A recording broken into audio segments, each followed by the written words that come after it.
Vijay last question. Vijay Raghu క్వశ్చన్కి నేను కొంచెం ఎక్స్టెన్షన్ అడుగుతాను. లైగర్కి ముందు లైగర్ తర్వాత మీ యాటిట్యూడ్లో మిమ్మల్ని చూస్తే ఒక కంప్లీట్ మ్యాన్ లాగా కనిపిస్తున్నారు. సో అలా మారడానికి, ఆ చేంజ్ రావడానికి పరిస్థితులు కారణమా, లేకపోతే ఫ్యామిలీ స్టార్ క్యారెక్టర్ ఇంపాక్టా? నేను ముందు అట్లనే ఉన్నా, ఎప్పుడు అట్లనే ఉన్నా. జస్ట్ ఒకటి, రిజల్ట్స్ డిక్లేర్ చేస్తలేను. ఓ 3 సినిమాల వరకు మూసుకొని కూర్చుంటా అని నేను నాకే శిక్ష పెట్టుకున్నా.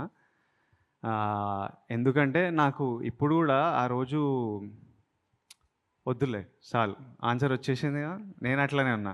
Last question. అండ్ మీకు చెప్తున్నా, ఇప్పుడు మీరు కాలేజీలో ఒకలాగా ఉంటారు కదా, పెళ్ళయ్యాక ఒకలాగా ఉంటారు, పిల్లలు పుట్టాక ఇంకోలాగా ఉంటారు. అంటే మనకు తెలియకుండానే మన లైఫ్ జర్నీలో మార్చుకుంటూ వస్తాం. కాలేజీలో ఉన్నట్టు నువ్వు పెళ్ళైన తర్వాత ఉంటే కుదరదు. పిల్లలు పుట్టిన తర్వాత ఆటోమేటిక్ ఇంకా చేంజ్ అవుతుంది. అంటే రెస్పాన్సిబిలిటీ వస్తూ ఉంటుంది. లైఫ్ జర్నీది.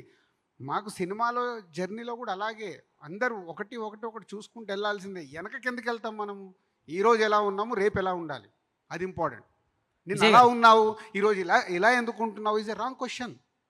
దీన్ని ఇంకా ముందుకు తీసుకెళ్ళడానికి ఏం మాట్లాడాలనేది బాగుంటుంది.